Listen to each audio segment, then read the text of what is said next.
দক্ষিণ জেলার মুহুরীপুর বাজারে আজ বন্যায় ক্ষতিগ্রস্ত পরিবারে বস্ত্র এবং খাদ্য সামগ্রী বিতরণ করা হয়। উপস্থিত ছিলেন রাজ্যসভার সাংসদ রাজীব ভট্টাচার্য। এদিন মুহুরীপুর এলাকার মোট 2 শতাধিক পরিবারে খাদ্য সামগ্রী এবং পরিধানের বস্ত্র প্রদান করা হয়।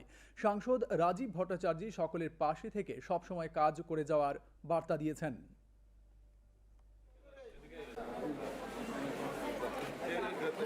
পদার্পণ করেছেন তার জন্য সকলকে আমি অনুরোধ।